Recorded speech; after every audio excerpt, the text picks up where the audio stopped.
Video mu? Ava hemen Demek yani ekranı teredeninden hafif başka eken berdi canlı. Size kıymış yani en düşündüm ben. Adamlar düşünün bir de düşünün. Allah zahmetini üstünde atıyor diye. Sağa çıkardın ya şuradan beğen gittin. İnşallah. İnşallah.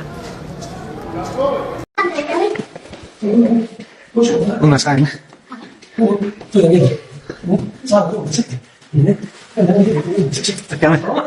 Himmel adam var.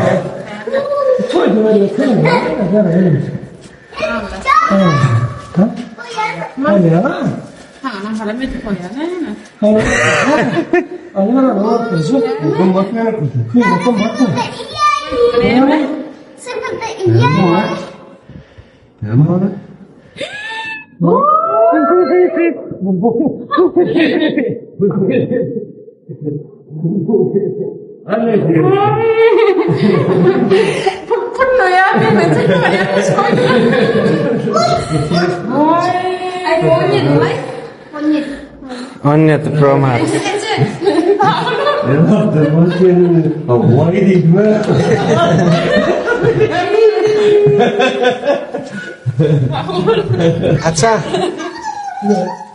Aça.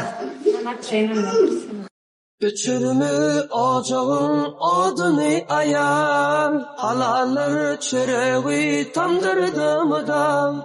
Her seher yanımda oyansa şalır, ocağın bedeği oğul kim ayan, ocağın ıssısı verdin kim ayan. Agaşkadan ne hava oldu? Masaraladım. Nesip varsa agaşkan doğrusu nemede Instagram'da şuma. Yo, Instagram'da fikri ne çoğalttır.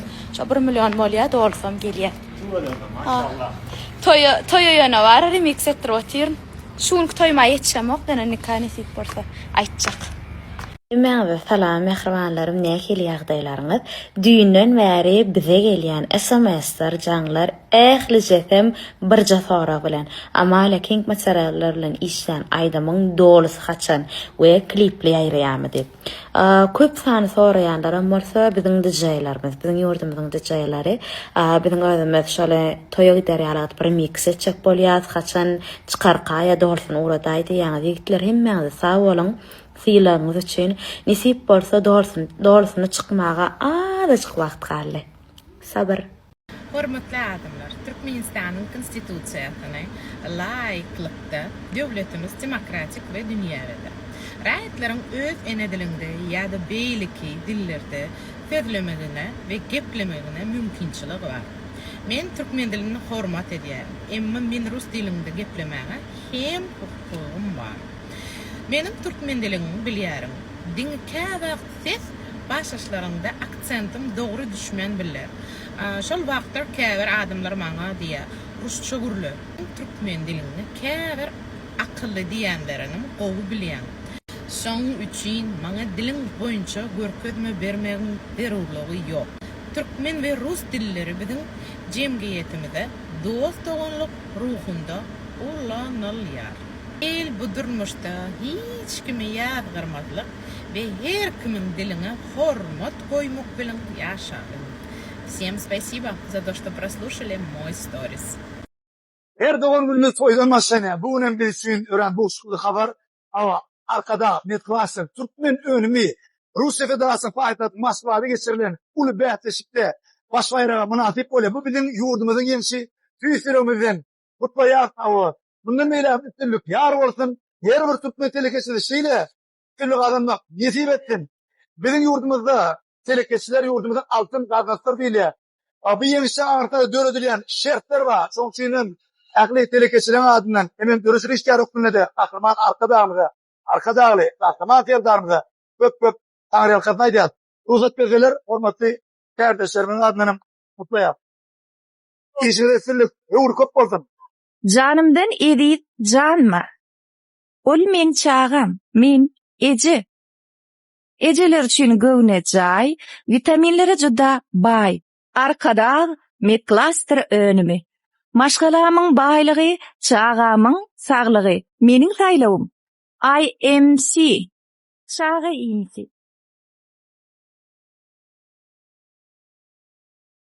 Näme Isıtma ve soğutma sektöründe hizmet vermekte.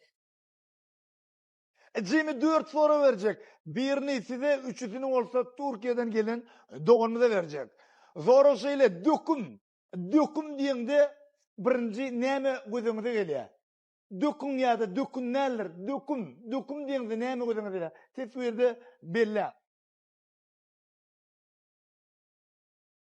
İki dost den wagtda öýüni remont edýärler. Olaryň biri 10 ýylyň içinde 3 gözek atapleni urun çalışıyor. A beyleki bolsa 3 gözek remontunu ötködüyor yönü. 2 gözek atapleniyasını ötkötmeye. Çünkü onun saylanı demir dökmeken. Bu odan zelanın adı Kamila. Kamila özünüzden tanıştırayım.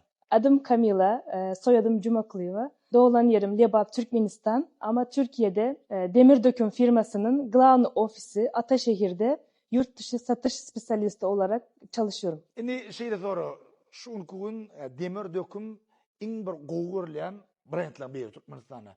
Şol brand Türkiye'de de esası Beşik'te var mı? Var. Demir döküm 1953 yılından beri 53. yıl. Hava 1953 yılından beri soğutma, ısıtma sektöründe hizmet veriyor. Sektör ne diyenler de ha? Sektör ne diye adamlar? Düşündüm.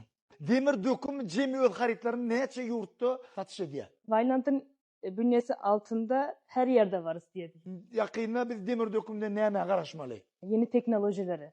Gün geçtikçe insanlar yapay zekaya ayak uydurmaya başladı. Ve biz de bu yapay zeka ürünlere ayak uydurmaya başlayacağız.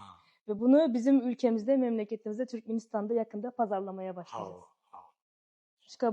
Şubat ayında gerçekleşecek olan fuarda da hepinizi ve müşteriler hepsini bekliyoruz. Nasip olsa. Hemen Karaşehir'e İstanbul'a gelin diye Ataşehir'de deydin mi? Ataşehir. Ataşehir'ne şu kampanyanın düğü var. Gelin görün diye, şu düğü bilen tanış olun diye de. Men için döküm değilene, demir ödemeyle, demir değilene de meşhur demir döküm dükkanı ödemeyle. Avrupa'nın brendi Vavin turgalarıma hiç yılı ses çıkarmıyor. Yine bir Allah'tan da. Demir döküm müşterilerini beğendirmekte Apple kampanyasına bahsediyor. Her yıl sentyabr ayında Apple täze telefonu hödürlänini şu demir dökümüm öz müşteriler için täze ardalaşygyny hödürleýär. Buların ardalaşygy 1 ay dowam eder. Çünki şu ay ardalaşygyň ay. 2 ýyl owdurlyk emem amatly baha demir dökünni. Maslahatymy alan, soň ökün.